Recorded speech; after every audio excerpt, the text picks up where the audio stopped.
Welcome to the new episode of All the Jazz. I'm your host, Matias, and I have with me my dear friend, Dan. Welcome to the podcast. Hey Matt, it's good to be here. We've met years ago. I think it must have been. Well, I see what you're gonna. I know what you're gonna say, but I remember in 2013 we met in Deborah's house. That's what I remember, but Yeah, you recall it differently, right? yeah, because I once I met you the first time, I never forget. I can never forget your face because you reminded me of a friend I grew up with. You had a certain look that reminded me of someone I knew. Right. So I met you. I think I saw you the first time.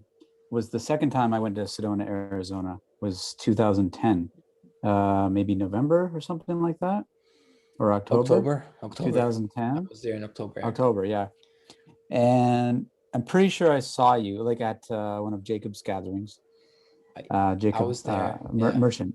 And yeah, okay. So I probably saw you there. And then I saw you again in 2011 in Sedona. Right. You were there, right? Doc's final lecture, Dr. Yes, Hawkins' September. final Yeah, yeah, lecture. yeah, yeah, Yeah. yeah, of So course. I think I saw you then as well. And then I don't know if I actually met you though, formally, but we were No. within, we were about 5 feet away at Jacob's. Oh, at Jacob's, right. I Yeah, was yeah. I remember there being a lot of people there. Okay. And Jacob is another doc student that I think he lives in Sedona still. And I would have loved to live in Sedona back in the day. So of course we know each other because of the Dr. Hawkins connection. And but you have a very interesting background. And he once told me that even as a young kid, you experimented with stuff that I experimented later on, like hypnosis, and that you had friends over and that you'd Yeah, you'd hypnotize them. yeah. That was when Wow. I was 13 years old. I was into hypnosis. One of my girlfriends. So I was also very into girls at a young age too. It Yep. was just happenstance. I had a friend who was maybe a year older, and he was really into like sex and girls, and so I got really into that and sort of pursued that in my life.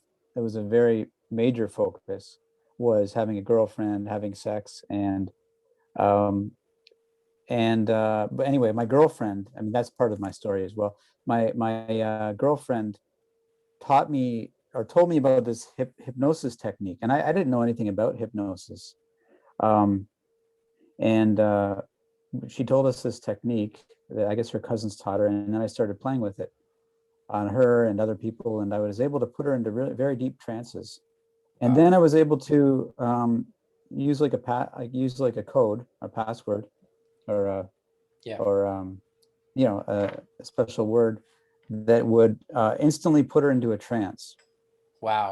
Yeah, So secret word. So in a trance, in a hypnosis, you would program her that once you get out of hypnosis, if yeah, you say this word, you're gonna go deep into the trance again. instantly. And Wow. one of my cousins wanted to test it out, and so he said the word while she was walking, and she instantly fell down. We had to catch her. We had to jump and catch her. How long do So it was real. right? Yeah. How long do you think that lasts, though? Do you have to deprogram her or what? Hopefully not for life. I don't know if I ever deprogrammed her. Oh, So lordy. I don't know. All right.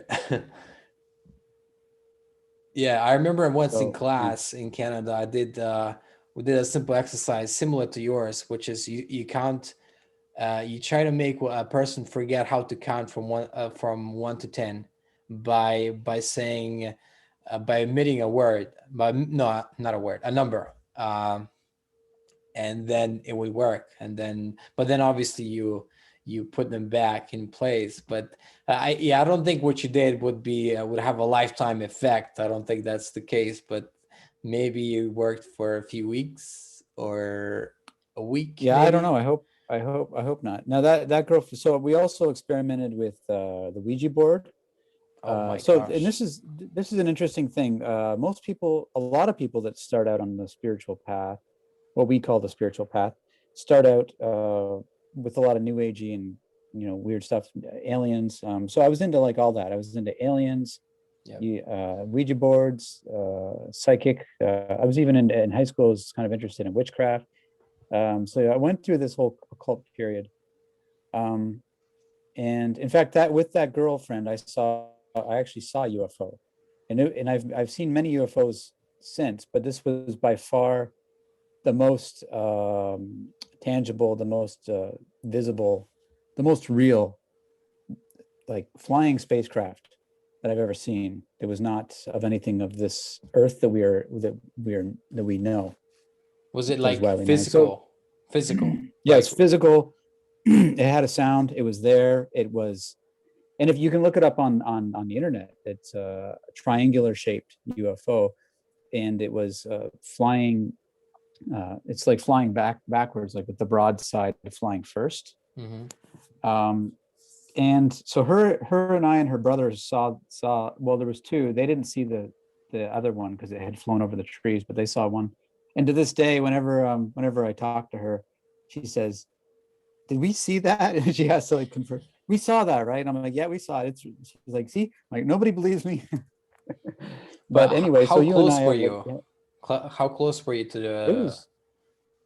It was close. It was flying over. It was flying. I mean, I can't say in feet, but it was clearly, it was there. It was a metal shape, and yeah, it was closer than most planes. It's hard to say really, but yeah, it made a sound. It was pretty freaky because it's interesting because I was really into that stuff, and I was an enthusiast, and every time there was a weird thing in the sky, I was there. It is. There's a UFO, and it was always a plane until that time. And it was like I remember saying to her, "You can't tell me that's not a UFO," and we were like this. Wow, it was amazing. So, were you doing anyway, anything special to attract it, or were you trying to summon it up in a way? Well, that's the interesting question because I stopped seeing UFOs around the time when I stopped caring about seeing UFOs. So it's interesting. The last UFO I saw when I was in Mexico, which was 2008 or something like that. No, 2005 actually. So, and in Mexico they have these. There's like a flying light in the middle of the daytime, and who knows what it was, right? And that was the last time I saw anything like that. So, wow. Oh, sorry. I sensed when I was in Sedona the first time. I didn't see it, but I didn't see it, but I sensed it, like it was staring at me, and it was very weird because what Sedona's like. There's a lot of really great high spiritual energy, but there's also quite a bit of weird new agey energy, right? And I was around, like, there's the vortexes and all these interesting things, but they're kind of more along the lines of weird stuff. And Dr. Hawkins basically says to sort of avoid that stuff or be leery of it. Yeah. And but in Sedona, anyway, I was around some weird energy. Like I think I went to some vortexes, and I was in the vicinity of a weird pyramid Atlantean technology type stuff. And I don't know if that's what it was, but then I was walking back to my hotel room, and I just had this really weird feeling that something was watching me, and it's like I could sense it so strong. It was like I couldn't see anything, but I could just sense it clear as day. It was like this alien energy was watching me. It was weird. How can you be sure that it was an alien? Well, maybe it was a remote viewer or somebody astral projecting or something. Yeah, it was just the scent. Like I can't. Yeah, you're right. I can't say for sure. I can't say that it was like quote unquote an alien, but it was. The only way to describe it was like UFO energy. That makes sense. Yeah. So it was whatever that is, right? So it was similar to the energy you picked up when you saw the alien spaceship. The first basically. one? Yeah.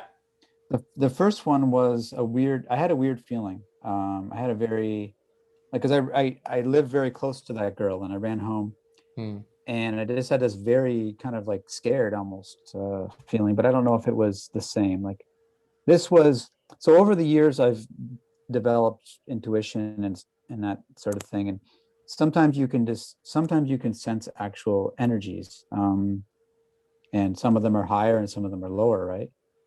And some of them, the new agey ones, I hate to use that word, but they have kind of a weird quality. And that's what this had. It had a kind of a weird new agey quality. Definitely not an energy that I would want to invite into my life. Yeah. Right. But like a lot of people would, though, the other thing that happened at Sedona, this was maybe this was the third time, I think. We were at one of the vortexes, and I all my life I've been a very, very good climber, not afraid of heights. And I was climbing up this rock. There was like this, I don't know, rock thing. And the rock there was like a not 5 foot, maybe 3 foot high little rock thingy. And then it led to like a high, like you could climb up this, I don't know how to really explain it, but it wasn't that high. And so I was climbing up it, and it was like literally to my waist. That's how high it was. And I was so scared, and it was like this energy pulling me off of it. I couldn't even do it. Wow. And yeah, it was very bizarre. And then my friend Kevin Seiler, I think you've met him. We were there, and some lady said, "Oh yeah, I was climbing up this thing," because there was another part that was much taller. But she said, "Oh yeah, I was climbing up and I fell off and hit her head." But she was still there, and she still kept trying to climb up. She said, "My family's really worried about me, but I just want to keep climbing." And wow. She was attracted to it, but it was an energy. It was an energy that was like not nice. It wanted to pull you down. So right? It was a vortex, but it was what we call a below 200 energy in that vortex, basically. Below 200 energy entity. And that's sort of what the UFO, I mean, it's similar to the UFO energy experience that I had. It's kind of this energy that, a lot of people think it's kind of neat. So they invite it into their life. Right. But right. You really probably shouldn't. Right. Let's switch gears into something. And we're talking about all the weird stuff, right? Yeah. I don't know why. I don't know. But it's always interesting because I think people are interested in that stuff. So I know that for a while you were in a group that you later called a cult. So a cult. So how did you end up going into? Because I'm always curious how people end up in groups. I mean, obviously in the beginning it was probably well intentioned and everything was good. Yeah, I presume. Yeah. Well, okay. So speaking of energy, so everything has like its own, like you and I know the scale of consciousness, which talks about energy levels. So energies calibrate, or they resonate at certain levels, or some people would maybe call it frequencies. But at a certain level, you would also have a whole bunch of different things that they're all at the same level, but they would have a slightly different flavor or feeling to them. So the group I was in was cult-like, but it's sort of misleading to use that word, because Hawkins talks about cults. He calibrates cults as below 200, so in a negative. The group I belonged to, I don't believe was in the negative range. Like it was. Okay. It was, it calibrated well, and the meditation technique we taught was very, it was very beneficial, and it changed my life. When I went out to Vancouver when I was about 20. As you can see, like I was sort of a seeker at the age of 13, and then it really intensified into my late teens. I got into religion as well. I got into different things, and then I sort of really just wanted to find something that would help me realize truth within myself. So I went out on this physical journey from Ontario, Canada to Vancouver, which is all the way on the other side and Canada is a very big country, so it was a pretty big journey. And then out there I met these monks who taught a form of meditation, and I took the weekend course. It's a lot like TM, Transcendental Meditation. Right. It's patterned after that. So there's like a weekend course. It costs money. You do it, and then after the course, you're supposed to do it every day, 20 minutes, 3 times a day. And I was religious with it. I loved the course. I got like I just felt like totally different. And then I kept doing the technique every day, and it changed me. And probably if we calibrated it, probably I did go up at that time in my life. With that's the thing with spirituality. You'll get into like this phase in your life where you're making a lot of progress, and so it was natural for me to eventually join the group and become like a full-fledged member. But it was cult-like in the sense that when you become a member of a group like that, you really, really commit. Like you literally marry it. Like you marry, and there's a guru, and the guru becomes like, we didn't really call it guru, but that's a good way to describe it. We called him our teacher, capital T, teacher. So the sense is that, and this comes from Hinduism, the sense is that the teacher knows way, way more than you, and they're the only ones that can really guide you to enlightenment, because on your own, how the heck are you going to get there, right? Right. So the teacher, right?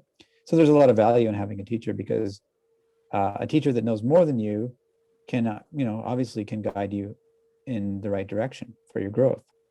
And there was a lot of that. He did guide me and help me in a lot of ways, and it helped me learn how to surrender, because a lot of times we like to do things our own way at our own time and to our own preference. Right. That's my big problem. Right. One of my big problems.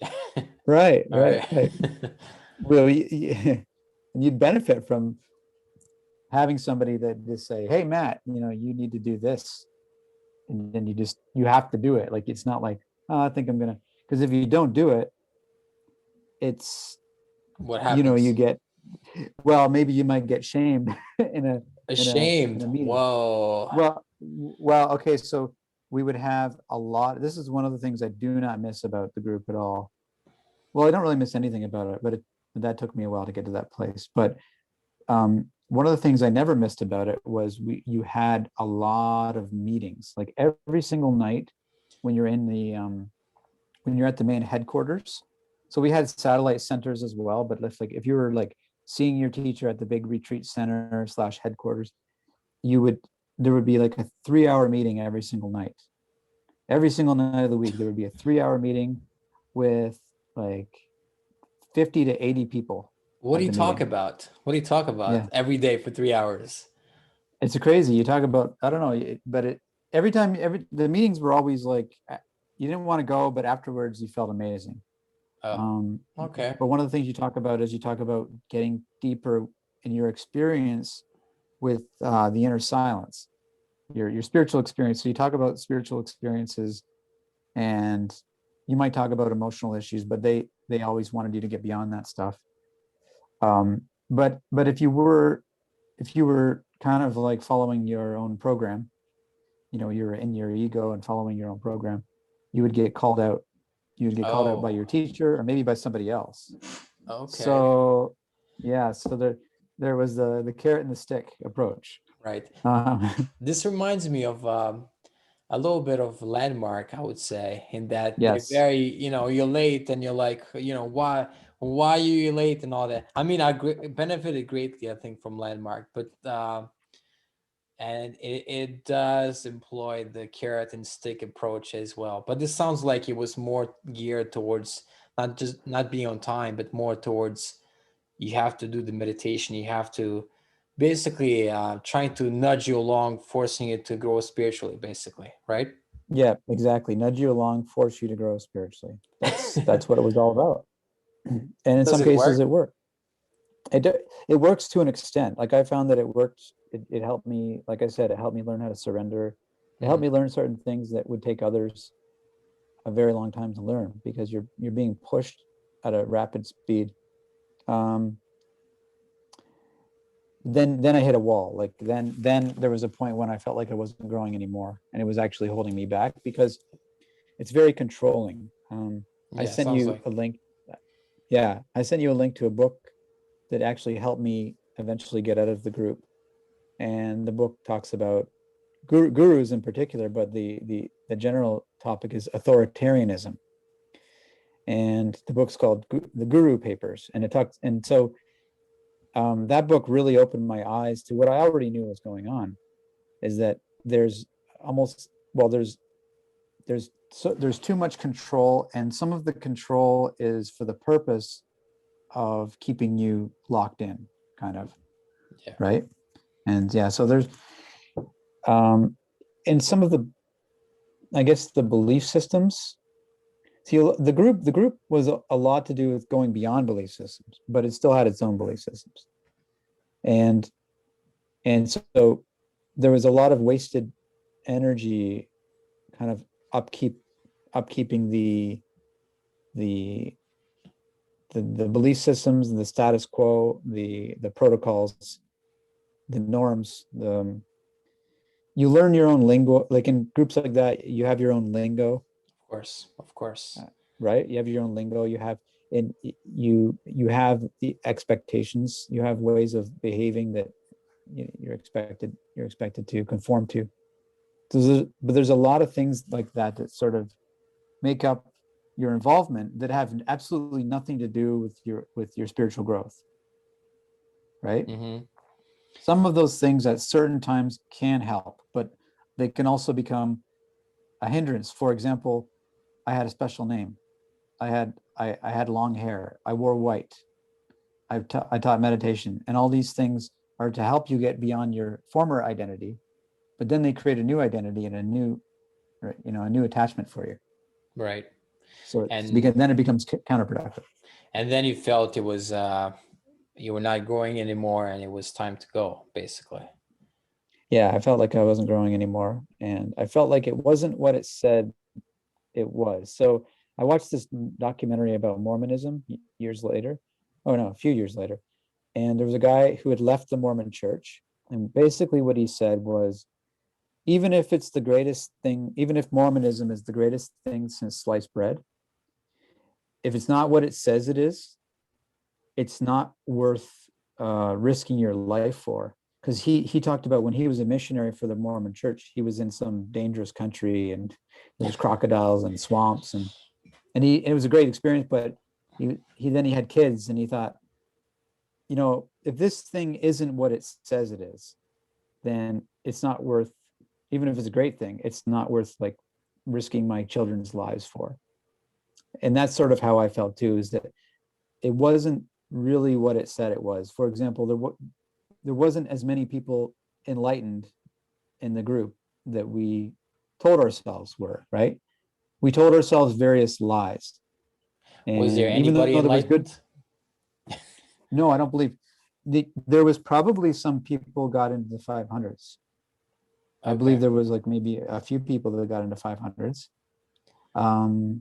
But no, as far as if you and I are talking about the level of 600, which, roughly 5 people Right. at a given time. And for the audience that doesn't know, the in the Hawking's map of consciousness, 200 is level of neutrality.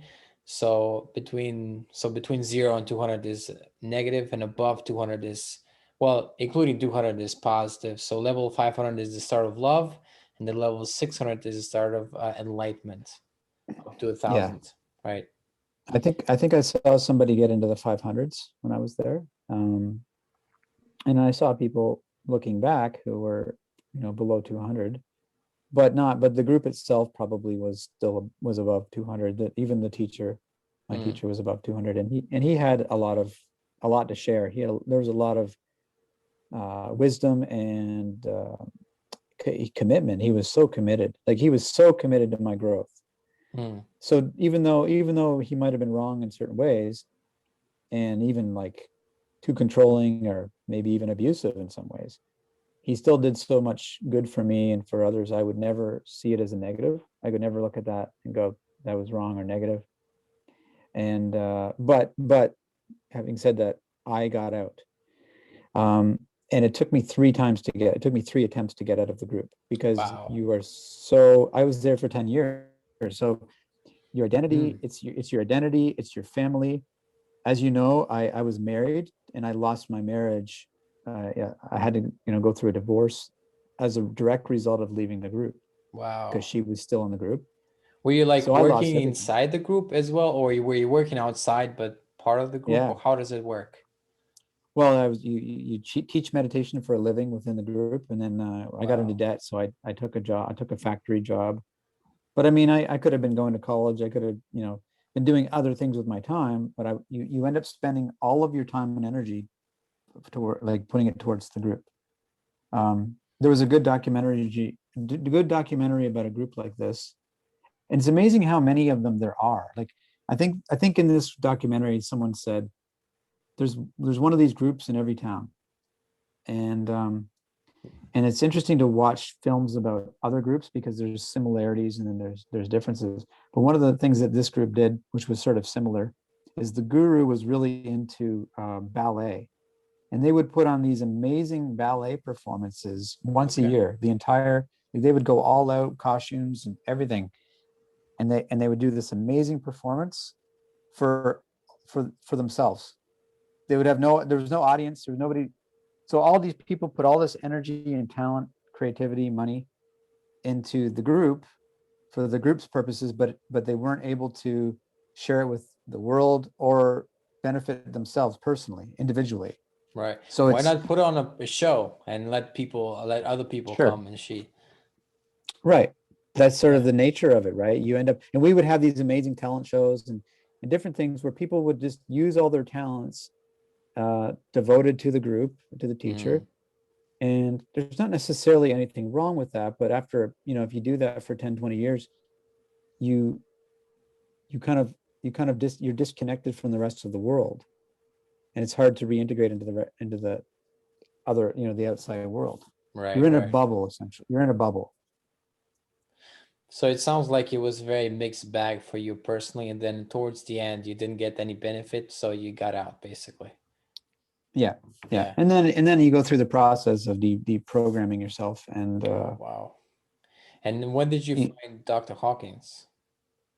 in the group, Wow. my teacher, yeah. So this is one of the great things I learned. I was introduced to Hawkins. I was introduced, Power versus Force. I read Power versus Force in 2000, I think, the year 2000. My teachers in that group said, "You got to read this book. It's amazing." They introduced me to, Course in Miracles, Ramana Maharshi, Nisargadatta Maharaj, the Bhagavad Gita. So some very great high teachings, Advaita Vedanta teachings, and they were also pro Jesus. We were Hindu-ish, but we prayed to Christ in a Hindu way. So that was a benefit. So what did they say about Jesus? That he's the Messiah and the King of Kings, the Savior? Not exactly. They said he was an Ashaya who went to India, and when in the lost years of Christ, between the age of 12 and 30. Oh, right. There's speculation that Jesus went to different places and learned different things. Like he went to India, and so that was part of our mythology. We had our own mythology, and like I was talking about earlier with the UFO stuff, and this group also had its own energy, and the energy was in a sense seductive. Yeah, so it's something to be aware of. It's hard to, when you're a naive seeker starting out, it's hard to see these things for what they are. Yeah. But luckily, like I said, it was a group that wasn't below 200, because that's really disastrous. I can look back and say I don't regret any of it. I can't, I can't see any negative anymore. That's good. It took a while to get to them. Yeah. How would you compare that to the Hawkins lecture, the first Hawkins lecture you went to, the people and the energy? For me, I know it was amazing when I first was at the Hawkins lecture. I was like, wow. Yeah. Yeah. Yeah. Well, I had this experience where I was sort of underwhelmed at first because I saw Hawkins, just, he was doing just a satsang, a 2 hour discussion and answer. Mm-hmm. And, the questions were a lot of the questions were very non-spiritual. Right. They were just like, materialistic and selfish. And I was just underwhelmed. Like I was just felt underwhelmed with it all. But then I went home, not home, but I was staying with a friend. I went to my friend's house and I went to bed, and then I woke up in the morning and something, there was a change, and I couldn't figure out what it was. And then I started thinking about the lecture, and I realized that this man that I just watched had something about him that I had never seen before in my life. And that realization changed my life. And the only way the way that I like to describe it is the word shadowless. He had no shadow. Shadow. He had no shadow. He had no ego. Yeah, it was like a body, but nobody there. Nobody was there individually. Yeah. Just a body and a presence, right? I had the same experience when one time I went to ask him a question, and it seemed to me that he was there, but there was a puppet master or something like that. Yeah. He was being, just that there was nothing in the body. There was nobody. There was nothing. It just he was Yeah. there was strings attached, and he would just move, and everything would just happen of its own. But it was like being in the presence almost of the Buddha relics, because it Yeah. was the same kind of thing to me. It seemed, because I've seen Buddha relics a few times, and it seemed to me similar. And I had to snap out of it because on stage you have to. I just wanted to ask my question, not be Yeah. blown out, basically. Yeah. Yeah. So, what year was it when you first saw Dr. Hawkins? 2010, the beginning of 2010. Oh wow. Okay. Yeah. So I went two times in that year. Same. Actually, Yeah, yeah, October. Then in October, you went to January and October, right? I think so. Yeah. Yeah, because Did I you went go? June and October. And of course, Sedona is a magical place. Like Yeah, synchronicities and it's amazing, miraculous things happen when you're in Sedona. And so all three times I went, they were life changing. mm. Yeah.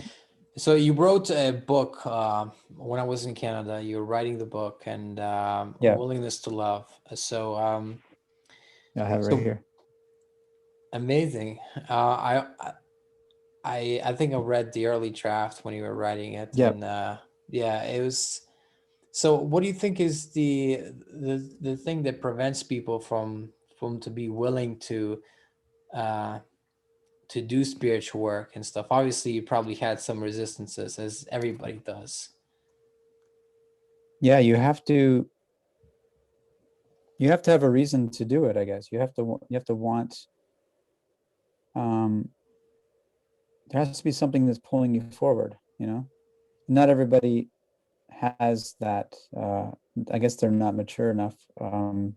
They just haven't reached that point in their life where something is pulling them to something higher. Mm. They would rather stay. They would rather. We all, like you said, we all have this to some extent where we would rather have the short-term payoffs, short-term ego payoffs, than let those go and experience something higher. But being in the presence of high energies like Dr. Hawkins, like church at times, you can have you when you experience higher states, then you realize it's there, and then that can help you. That can kind of prompt you to move forward. But if someone has never experienced anything like that, it's Yeah, hard to want to change. that was going to be my question. How does somebody that maybe people below 200 would not be listening to this podcast, but if somebody's so so wrapped up in their ego, and they have a lot of negative stuff, and they keep crying, or they keep having outbursts of anger, and it's hard to see, once you're in that state, it's hard to see if there's anything beyond that. Um, so yeah, some people, I think from that, some people, because they live in that state. So how can they go beyond that? They need religion, really. I mean, religion is the best thing for helping with that, because religion is established, and I mean, I'm talking most religion is established over a long period of time as being aligned with God, as a structure that is aligned with God, with goodness, with that upward trajectory that you're talking about. And so it like I know lots of people that religion is the only thing kind of holding them in there, and without it they would, and this is you could say this for society. Without religion, society will collapse, I think, because what's going to replace it? Something worse. If you don't, something worse usually replaces it. And this is the mistake I think a lot of people make, including people that left the group that I belong to. A lot of people left the group and they became totally anti-spiritual. They went the opposite direction. So they didn't really get the lessons from the group. They saw it as a negative. And when people leave religion, the same thing usually happens. They don't leave religion for something better. They just the ego now has free reign. So yeah, we got to find something that's above our own ego to align with,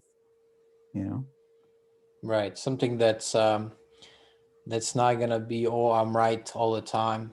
And I remember there was I'm not a big fan of horror movies, and I think all of them probably below 200. But there was this guy that was a ex police officer, and he was an exorcist. He's an exorcist now, I think, still is in New York. And they asked him for the movie. They asked him to be the advisor, and he was talking this. He gave this interview, and he's like, people ask me, how can you be such a nasty guy and be religious?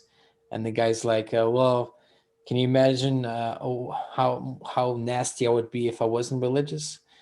Because he That's was a good still rough answer. around the edges. Yep. Yeah. So I think Exactly. that's a good example of like somebody that's, because of religion, uh, they're better than they were before, Yeah. Yeah. even though And that's it what, doesn't seem like. Yeah. yeah. And that's what we need. We need something that's going to help us to rise to something higher. Right. We all need that. Yeah. Another common one, another common addiction maybe is stuff around sex, and Yeah. yeah. So speak to that a little bit. Like, what do you think people? I think this afflicts mostly men, Yeah, it about does. sex, pornography, Yeah. etc. It's extremely seductive. So I think that what you want to do is you want to see it as like you're on a journey. You're exploring, and part of the journey is exploring, and you're exploring what that really is. How does that addiction actually work? What is the addiction to? Right? These are all questions that are important. It's important to understand the addiction to be able to overcome it. And because we tend to think with that kind of thing, we tend to think that we need to be just totally chaste, right? And but the problem is then when the energy comes up again, when the temptation comes up again, um, it's so alluring, it's so tempting that it's easy to want to go for that.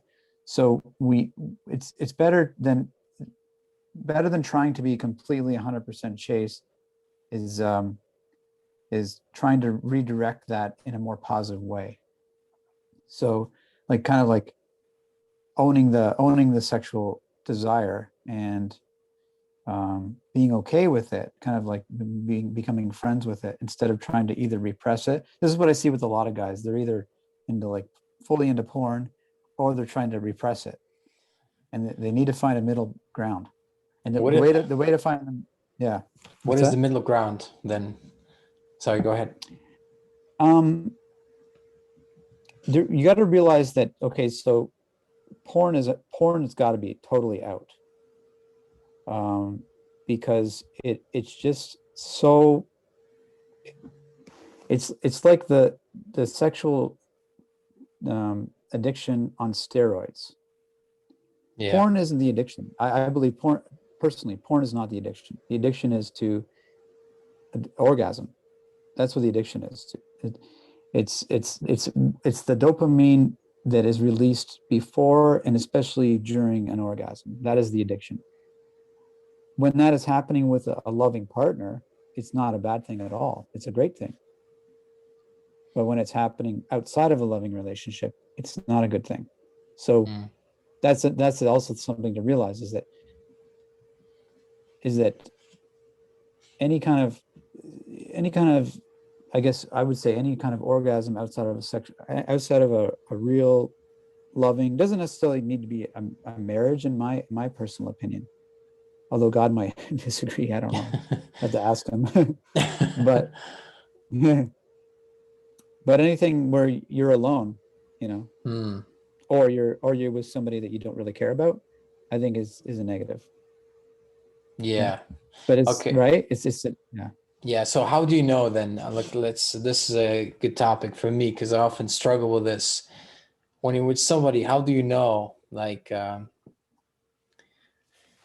if this person is the one? I'm just going for this person because I myself always find flaws. I'm like, this is not good. This is not good. This is not good. This is not good. So, Yeah. and then I'm like, how can you decide and just go for it? Because I admire people, because you just you just decide. I'm like, yeah, this is the person. This is the person I like. And go for it. Yeah. Yeah. Well, do you have somebody that you like right now? Putting me on the spot here. Maybe. Yeah, maybe.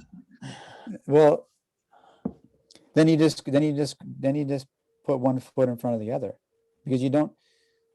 This is what God told me, and Okay. when I say God told me, we both know about two-way prayer, where you ask God for guidance and then you write it down. And sometimes what comes up is not what you would expect, but it's often exactly what you need to hear, especially if it's actually coming from God.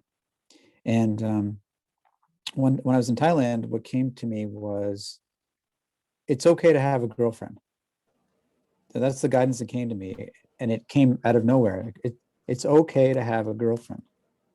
And I think the other thing that came right after that was, you don't have to marry her or anything. You don't have to pick somebody that you're definitely going to marry. It's okay to just have a girlfriend. And that sort of made it more accessible to me. And then I met this girl on a dating site in Thailand, and she said, "What are you looking for?" I said, "A girlfriend." And I said, "What are you looking for?" She said, "A boyfriend." And it was that simple. Just like that. Just like that. It was that simple. So wait, did you arrange that just before you met up, or did you decide that already? Yeah, well, we weren't that wasn't we were together at that point, but we were, Right. but it made it clear that we were both looking for the same thing. And just that alone, as you know, is so hard to get to that point where you meet somebody who's looking for the same thing as you, and who is interested in you, and you're interested in them. Yeah. Same place, same time, right? That's hard enough. That's almost impossible, it seems like, for myself and many others in this day and age. It seems very, very hard to just meet somebody that might be a potential, and that sees you as a potential, right? So yeah, that and then it just, we met up, and there was a connection there. But it took me, I had to really let go of a lot of my expectations and fantasies about the perfect partner, or what a partner was supposed to provide for me or fulfill for me. Because we can write a list of all the things we would like, right? But a lot of those things, because I was actually single for a long time. I was single for the better part of 10 years after my marriage, and not for lack of trying at all. I was trying to meet somebody, but it just wasn't working. But eventually, in that solitude, which was one of the most difficult things I've experienced, I eventually came to peace with a lot of I came to peace with being alone and not needing to have somebody for different things in my life. Like, for example, my spiritual path. Do I need to have a partner that shares my spiritual path with me? I used to think that I did. I used to think that was like a crucial, important part of a partnership, of a relationship. But I met lots of spiritual women. They weren't good matches for me at all. And they weren't somebody I would want to marry or anything. So, and then eventually I realized I don't need a person, like, because spirituality is a solo thing. It's between you and God. And do I need someone that's like, I really like writing, obviously. Do I need someone who's into writing? No. So you can kind of whittle away a lot of the things you think you need, and then you realize what's really important. For me, loyalty, for example, loyalty is very important. If you don't have loyalty and honesty, you don't have anything. You can't, Right. And yeah, and I like simplicity too. I like a relationship that's kind of simple. That's not super duper complicated and dramatic. And That you don't have to work on it continuously. It just kind of like, it just yeah, is. Right. yeah, exactly. Yeah. Because some relationships are like that. You always have to, it's always something. You're always working on something. Yeah. You start dating and you're already going to counselors and etc. Well, not Yeah. that it's bad, Yeah. but maybe that's No. the path for these people is Right. we're all different. So I think a Yeah. lot of times in the relationships, also what happens, I've found this out as well. Not that I have much experience with the relationships at all, but I found that things do come up in relationships that maybe wouldn't come up otherwise. Yeah. Um, Yeah, that's true. yeah. So do you think having bad relationships, do you think that might be a vehicle to spiritual progress if you take it for the good and you're like, yeah, I'm gonna learn from this and that, you know? Yeah, sure. I mean, I think you have to have in the back of your mind that yes, we could get married. To me, that's you have to you don't need like, oh yeah, I'm gonna marry this girl or whatever. But in the back of your mind, if you ask yourself, can I see myself maybe me marrying this person at some point? And if the answer is a yes, even a maybe, Hmm. then it's I think it's safe to pursue if you're interested in that person. And if you um there was something else. I can't remember. I can't remember what it was now. Something else, but What have okay? I'll share my experience of I was on Tinder for a while, and I noticed and other dating sites, and I noticed that there's a political component. So there's some people that are like no Tories, no Trump voters, this and that. So there's yeah, a so this speaks about your second book, Was Jesus a Liberal or Conservative? Because it speaks about the the politicization of the modern society, especially in the West. And I'm seeing that a lot in the university that I go to. And then we spoke off air a lot about this. They're so politicized. So, and it seems to me like the dating is very much, religion doesn't seem to be as important in the Western world as politics. If you are a Tory in Britain or Trump supporter in America, or I don't know, in Canada, if you're conservative, then all of yeah. a sudden you're like forgotten. You're like your dating pool Mm. diminishes online by 70% or something. It's crazy. Yeah, I mean you're deplorable, right? And I like the word. I like that word, and I call myself that. I'm a deplorable. And deplorables know what it's like to be at the bottom. Mm. They know what it's like to be thrown to the side. And there's female deplorables too. So got to find some of them. Right. Yeah, it's tough because it really it limits the pool of possible matches is very has shrunken for a lot of different reasons, for social and political reasons. There's just less and less available women and less available men. Women are having a hard time too meeting men. Part of it is that they don't know if they even need a man or want a man, but deep down they do want a man. But see, there's that confusion right there. I do and I don't. And this is a saying that my brother has. I do and I don't. Yes and no. Yes and no. You gotta make it a yes Yes, I want a relationship. Okay, just a lot of people can't even admit that to themselves. They're like, well, you know, I do better alone, or but if I meet somebody, no, do you want one or not? Just make up your mind and be okay. Be okay with wanting it. That is a level of um, vulnerability. Yeah. Okay, being vulnerable enough to say, you know what, I want a relationship. I want to meet somebody, and I'm ready to commit to somebody. You know, in a relation, not a marriage, and not talking about marriage. Just I'm ready to actually be somebody's boyfriend. Can you Mm. make that? You know, are you ready to make that step? And then, yeah, like the thing I forgot about that I was going to say was, as long as they're over 200, you know, as long as they're over 200, I think, and in the back of your mind, you think maybe we could get married, you know, then those are the two qualifiers for me. And then, you know, and then if you just flat out, you like them, you just like the person Mm. and they like you. That's those, so three things, that's all you need, just those three things. And so there was a girl that I met in high school. I think you and I were talking about this, like, how do you know the good girls from the bad girls, right? Right. And when I was in high school, I only liked the bad girls. I only liked the bad ones. The ones that were like, if we calibrated them, they would have been below 200. They were very dramatic, very high maintenance, very self-righteous, very demanding and controlling. Mean And then Girls. there was girls, mean girls, and just crazy girls, you know, psycho girls and controlling girls. Anyway, girls that would not make my life really happy, but I was in love with them. And then and then there were girls that were nice. They liked me. They were low maintenance. They were good in bed. They would probably cook for you.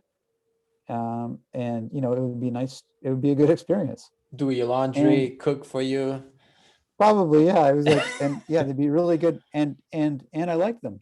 And like I got along well with them. I got along really well with them. And those girls I passed up.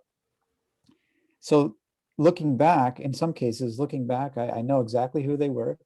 If I had my current level of understanding back then, I would have totally gone for that. I would have been, you know, I would have committed to them in a real relationship.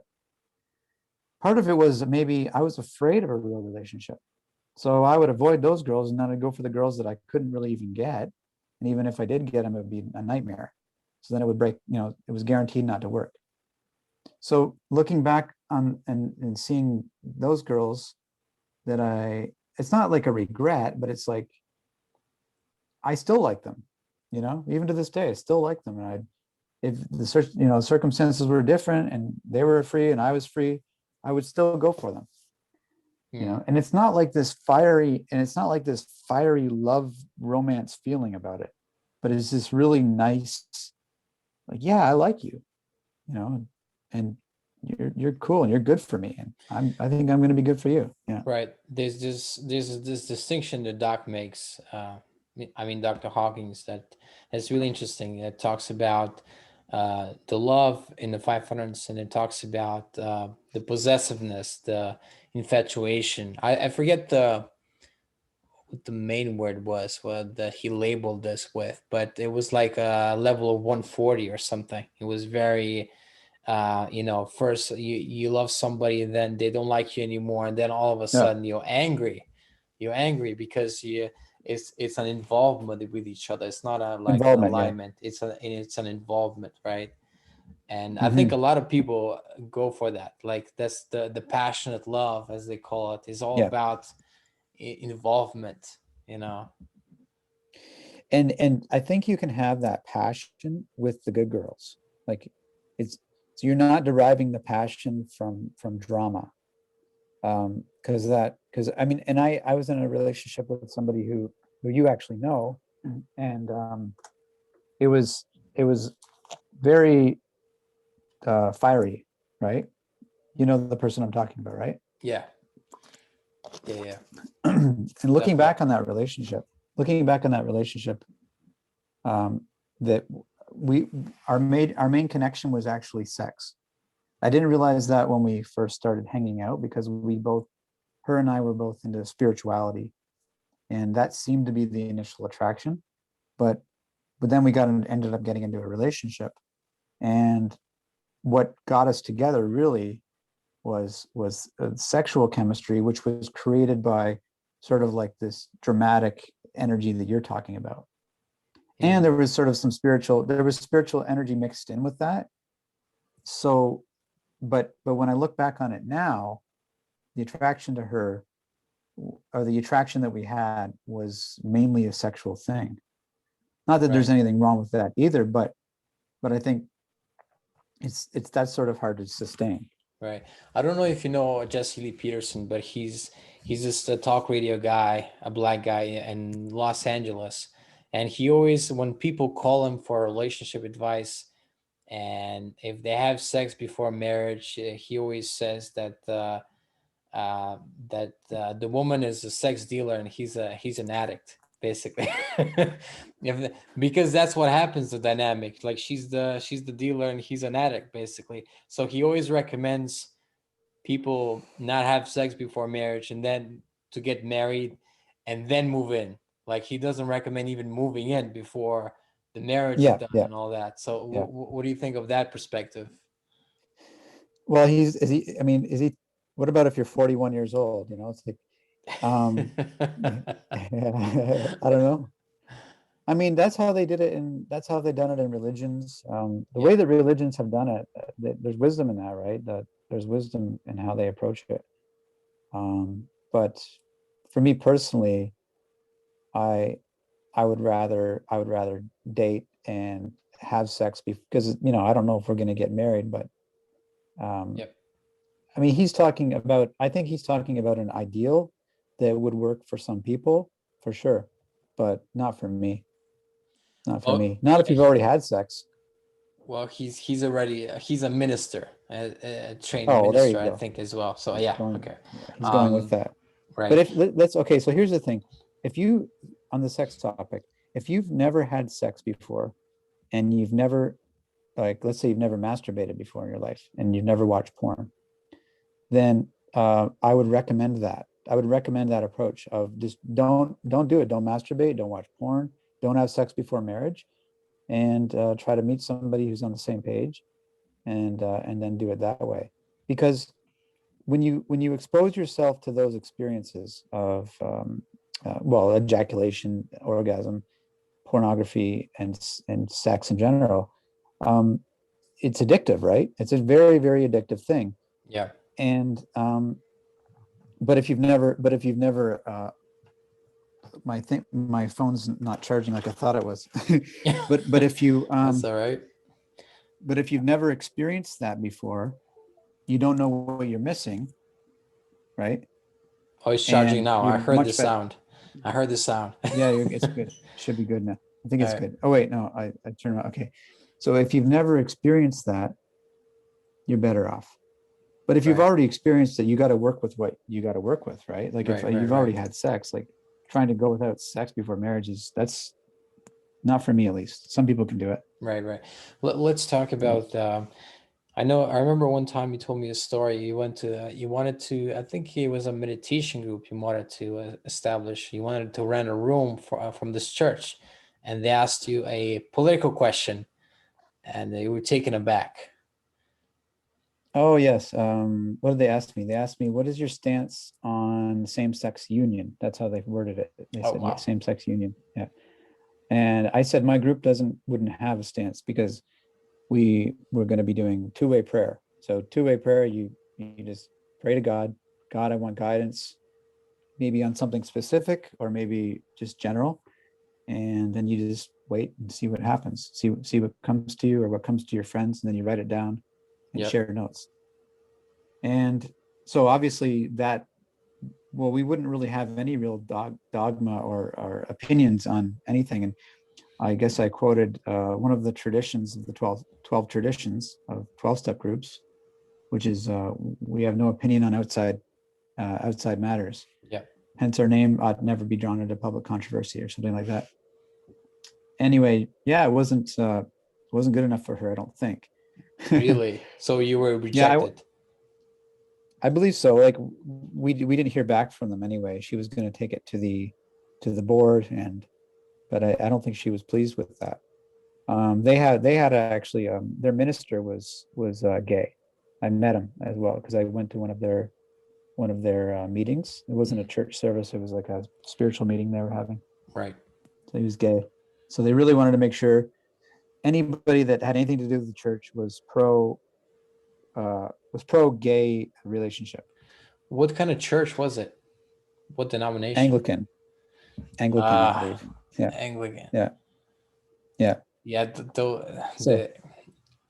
Maybe Catholic is better, but I have issues with the Catholic Church. Now let's talk about the current Pope a little bit. I think I read a little bit of his book, or the preface at least, introduction of his newest book, and it seemed to be overly political. And I remember years ago when he gave Trump a pamphlet about climate change. That's when I knew that this guy is even though he's a pope in a Catholic church, that regrettably he's very left in some way. yeah, well, the thing with Catholicism, modern Catholicism, is that you still have technically it's fairly conservative, but in reality, it's not conservative at all. It's very, very liberal.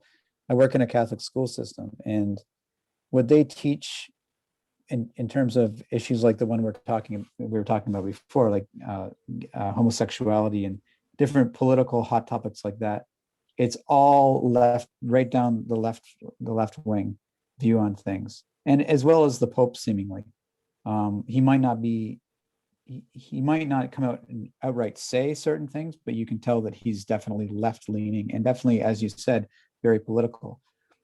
So I meet lots of Catholics that they don't teach the standard Catholic doctrine. They teach the leftist doctrine. That's one of the things I talk about. I'll just show the book. So in the book, my second book, I talk a bit about that, how political ideology has become the new religion, and it has even usurped actual like religions like the Catholic Church have become increasingly, in a way, political and particularly radical, like left-wing radical ideologies, where you can ask. Well, an example I use in my book is that the main religious person of a school, I can't remember what they're called now, the religious teacher of the school, she said that Trump has no virtue whatsoever. not a virtue in his body. Not a virtue bone in his body. Wow. And so very highly partisan and very highly like left. So the irony of that is that Trump's actually pro-life, right?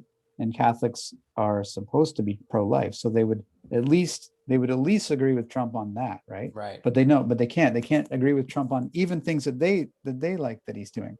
Yeah. Yeah. And It's me.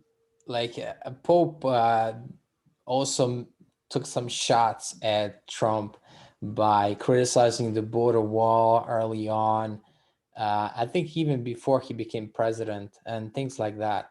And this goes in line. Like it's not as bad as I know you follow basketball at time. Well, not anymore, maybe, but Steve Kerr back in 2010, he said because Arizona had this law that they were trying to enforce the border, the law, and they were suing they made this law, and the federal government sued them, the Obama administration.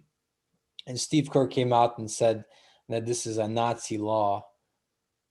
Yeah, like the Nazis had a wall because people were trying to come in. Like this, the logic of these people is just okay, I have to stop myself.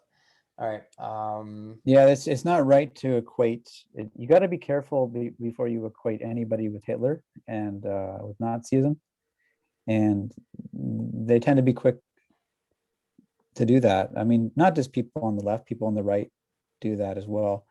But it seems to be more so on the left. They're very quick to do that, to demonize the other side, and then turn around and do the exact same thing that they were scolding them for. They'll turn around and do the exact same thing, like the Russian collusion stuff. They were very very into election integrity in 2016, but in 2020 they're not so concerned with election integrity for some reason.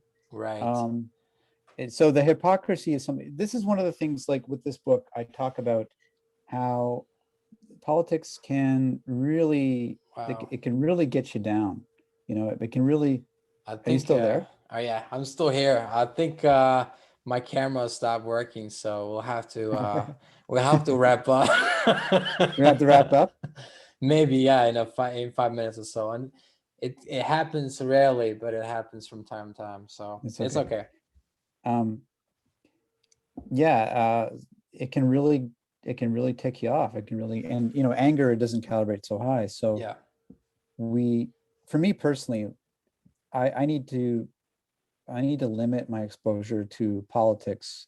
Right. It's good to know certain things, and it's especially good to have your biases smashed. So whatever you think is true, if you can realize that something you're holding on to is totally false, you're totally wrong about something, and you have enough humility to be willing to see that and be willing to let it go, be willing to be proven wrong. If you have that level of humility and self-honesty, then I think you're in a good place spiritually. And people talk about how do you get accurate muscle testing results. I think that is one of the things. You have to be willing to be wrong, willing to have your biases smashed. So that's one thing that politics is useful for, is that if you study politics with a willingness to know the truth, chances are you're going to discover that you're wrong about a lot of stuff. Most of us started off as very far. Well, me, I was very far left because that's what I knew. And then, of course, as a teenager, you just go even further than what you've been brainwashed with. So I was brainwashed to be left wing, so I went even further left wing. But then, so discovering that stuff wasn't true, a lot of it isn't true or right. It takes a lot of honesty. It takes a lot of humility and sort of willingness. So we talk about willingness to love, and it's also willingness to be wrong. Yeah, it's I think there's two separate things as well. There's willingness to love and willingness to have to go for the truth, to have the truth with a capital T be a priority, because I think both come together. Because there's a quote by Milton Friedman that I think encapsulates this perfectly, when he said that he respects liberals. I mean, not the liberals in classical sense, the left. He respects the left for the softness of their heart, but oftentimes it extends to their head as well. And that comes mushy thinking, not thinking beyond stage one, as Thomas Sowell says, and all this stuff takes takes intellectual humility to be able to see, like, hey, this is not producing the results that we thought it was gonna produce, right? The modern left has zero intellectual humility. They're very dangerous, actually. The problem is that in an ideal world, the left and right would be kind of on equal footing in a way, and spiritually. And there was probably a time in history when that was true, but more recently, the left has become more and more radical. And see, the same is true for the right in certain parts of the world, and also at certain times in history. The right wing has become very radical. So it's not really a left or right issue. It's that at certain times, one or the other becomes radical, corrupt, and too much power. And right now, the left has an extreme amount of power. They've become increasingly radical, and they're very, very corrupt. And they're mostly below 200, unfortunately. This is not a partisan. It sounds partisan maybe, but it is not a partisan viewpoint. It's just, this is searching for the capital T truth. You discover what's actually going on, and it could happen on the right too. But right now, it's happened on the left, and it is a problem in society. But from an individual level, the problem is becoming brainwashed with some of these ideas, and it's important not to. But for somebody who's already a conservative, that's already, so they're probably not going to be brainwashed with leftist propaganda. But I think conservatives have to watch out for becoming overly negative and pessimistic, Yeah. and almost like spiteful and vengeful. Like how I felt, the way a lot of things went down, in the last, let's say, the last couple months in American politics. There was I felt kind of angry, lack of hope for the future for Same. Western civilization, right? Same. And those aren't necessarily positive feelings, right? We have to stay optimistic and hopeful and loving, and we can't let these, Matt, there's like that phenomenon that I think Dr. Hawkins talks about, where the lower energies can kind of pull you in and get you in, like kind of like trap you in a sort of a war almost. Right. You know what I'm referring to? Yeah. So we got to be careful with that, because it's easy to get into that, and then you can't it can block you from reaching a higher state of consciousness. That's really the most important thing. Like, for a spiritual person, most important thing is reaching a higher level of consciousness. So anything that gets in the way of that, you got to look at. You got to be willing to let it go, or you got to be willing to find a way to transcend it. It really, in my experience, it really does get kind of subtle. Like, so something that is not technically bad for you, it may still be bad for you in the sense that it, like, let's say it still calibrates above 200, but it may be bad for you in the sense that it feeds a political addiction, or it feeds that negative political energy, which, for some of us, we can't reach a higher level of consciousness when that's going on in our lives. That was my experience anyway. When the third time I went to Sedona, I had like a spiritual awakening. And one of the factors in that was I wasn't watching or paying attention to politics during that time. Right. So, yeah. Yeah. Part of it for me is not even about politics. It's about the dopamine. You're triggering dopamine in your brain by, let's say, going on YouTube or whatever, social media, watching movies, binge watching series, or whatever it is you're doing that leaves you sort of depleted energetically. Sometimes it can be hard to be in a high state spiritually when you're doing that stuff.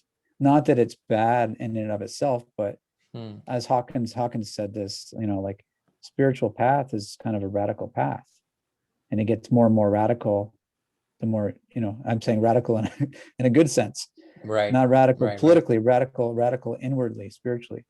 So what would you, lastly, what would you recommend to people that are really into politics, like myself and other people that have strong positions, and like myself, I'm especially now, I'm in university setting.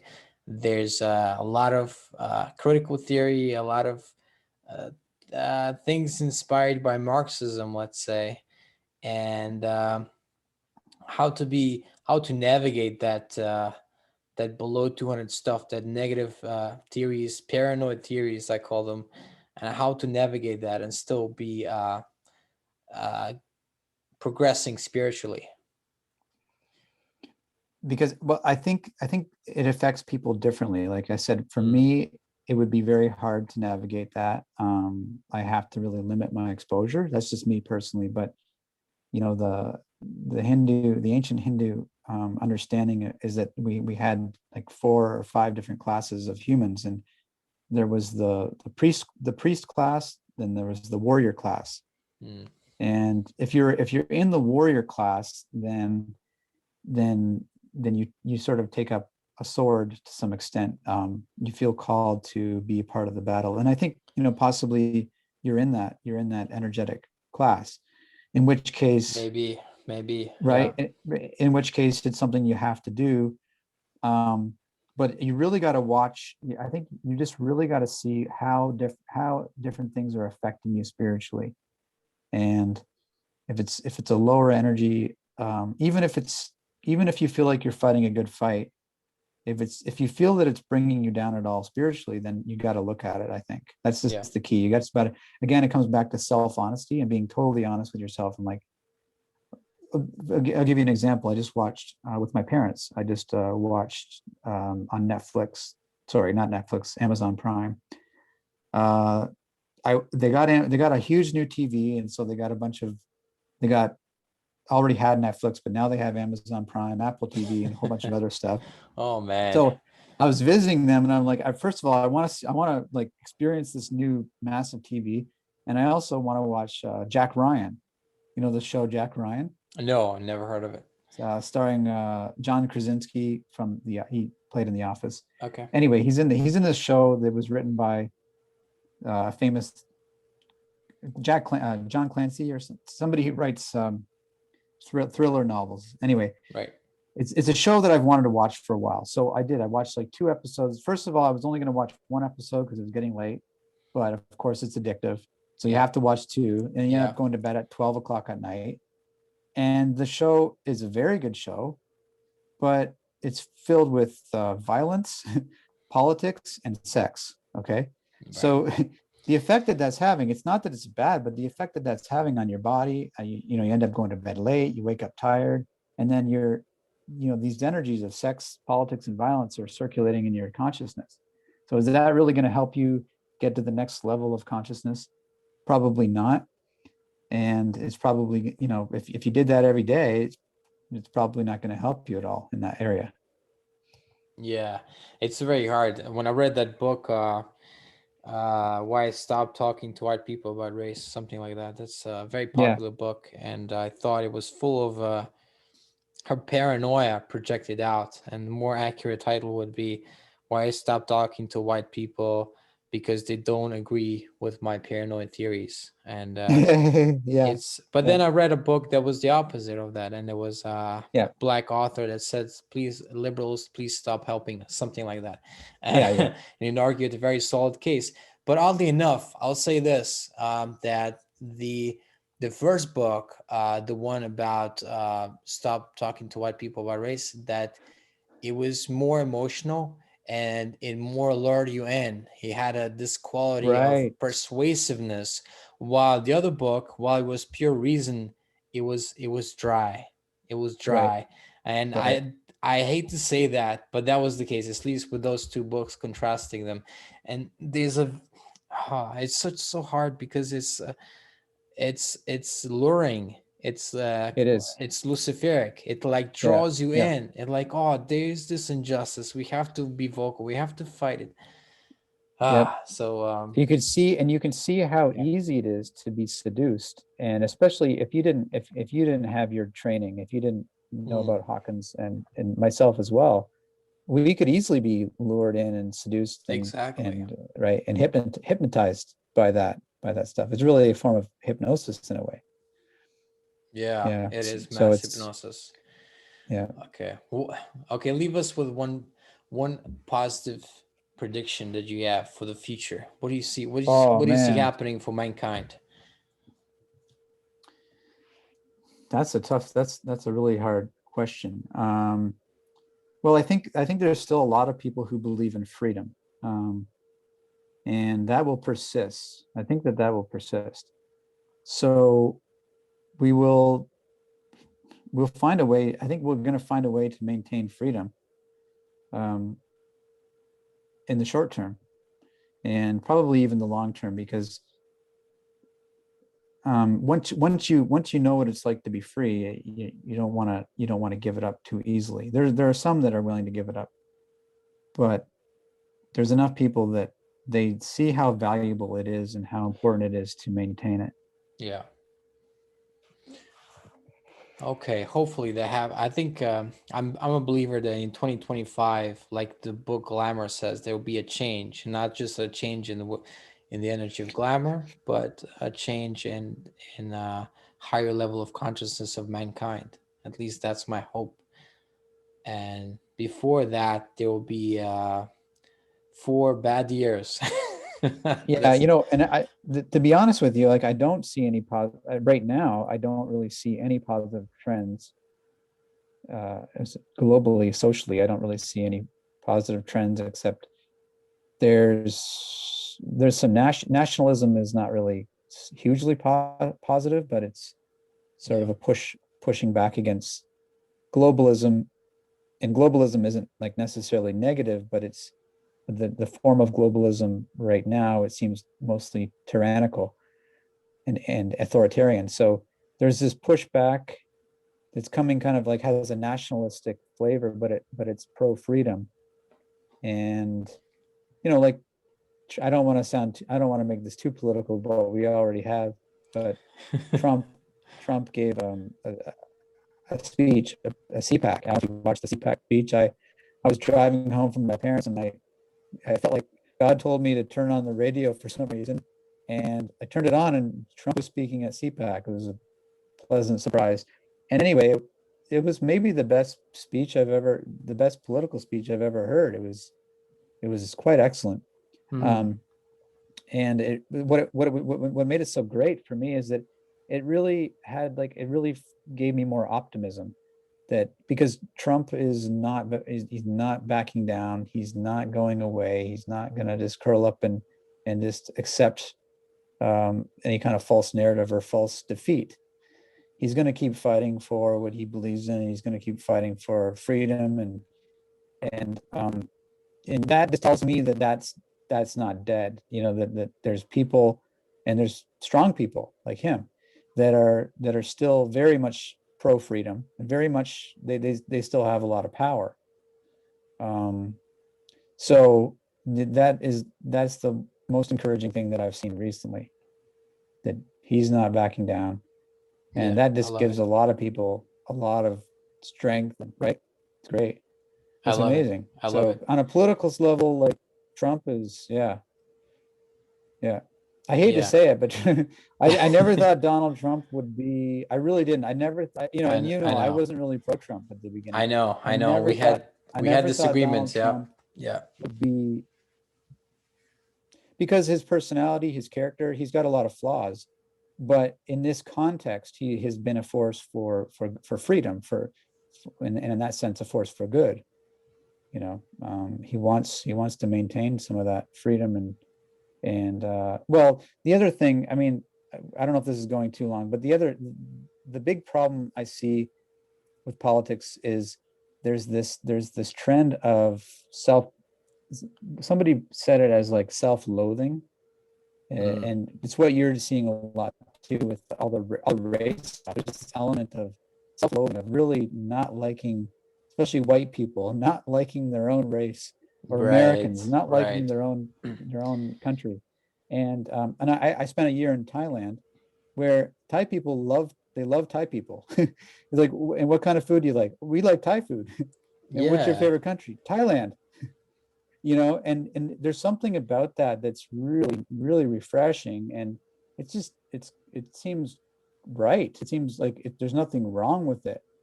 They have a little bit of a lack of multiculturalism, but there's a strength in their culture, which is a good thing. And so I think, the West is going through this crisis of self-loathing, and this like identity crisis.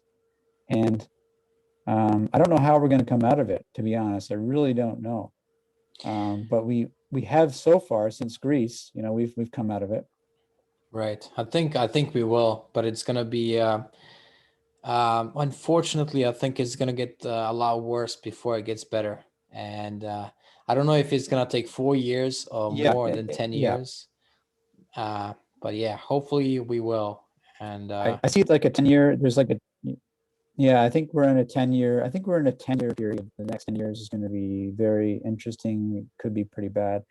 Yeah. And it could even be 100 years. I mean, we've gone through longer. We've gone through 1,000-year dark ages. So I don't want to think about that. It could even be that, right? It's possible. All right. It's possible. Well, but in the end, we'll come out of it. We will. And on that note, we will end. And it doesn't matter. And one more thing, and it doesn't even matter about all that, because it's between you and God anyway. It's individual anyway. Yeah. The most important thing is your relationship with God, meaning how your soul is doing, how how your soul is doing is going to Yeah. affect the world. So if we forgive Yeah. people, if we are more loving in our daily life, if we and we spread that light, as it were, we spread that light in the world. We don't have to go to a protest. We just can meditate, pray, do the spiritual work, and that's all that's required to change the world in a sense. So Hmm. that's the positive message. And So if we can't change the world, we can at least change ourselves yes, exactly. with Like God's help, right? Yeah. Mahatma Gandhi said, "Be the change you want to see." All Yeah. right, Dan. This was a Yeah. roller coaster of an episode, and you know what? I thought about it. It's more important that people see the guest than me. So there you go. You're- Yeah. So I want to thank you, Dan, for being on my Thanks, buddy. podcast. It's been a pleasure to have you on. I really appreciate it, Matt. It's been great. And thank you, everybody, for Keep up the listening. good work. Thank you. And thank you, everybody, for listening and watching.